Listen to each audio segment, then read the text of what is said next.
Voici l'étude de mots pour le cours FRAB 124, la liste 9. La liste 9, ce sont des mots qui contiennent un C dur, donc un C qui fait le son K.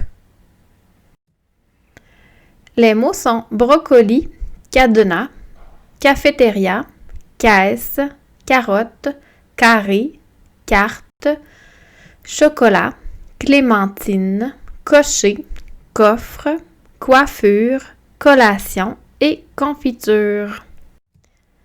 Un brocoli, des brocolis. Donc, comme ça a été déjà dit, quand les mots sont un petit peu plus longs, je vous invite à les séparer en syllabes dans votre tête ou même en faisant une barre, là, quand vous les étudiez comme ça. Brocoli. Ça va vous aider à écrire chaque son.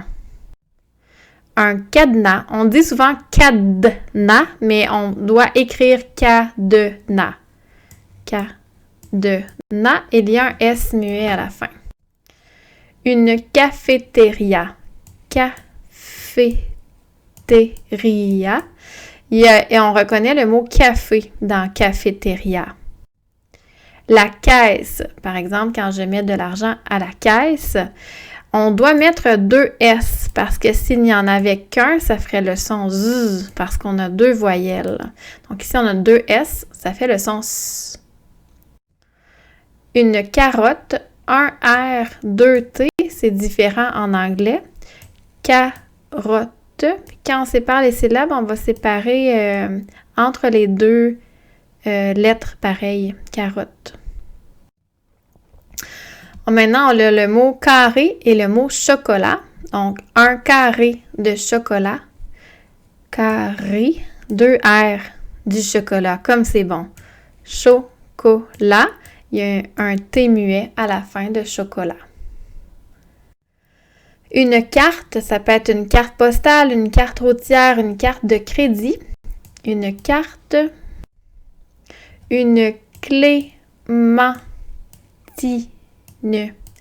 Donc, c'est vraiment important quand les mots sont longs, séparez-les en syllabes quand vous les écrivez. Clémentine. Cocher, ça peut être un verbe, on va cocher une bonne réponse. Il coche, elle coche. Donc, la troisième personne du pluriel, ça se termine par ENT. Un coffre, par exemple, un coffre au trésor. OK? Une coiffure ou un salon de coiffure. Une collation. Collation. On a souvent ça, c'est une graphie qu'on voit souvent. T-I-O-N à la fin. De la confiture.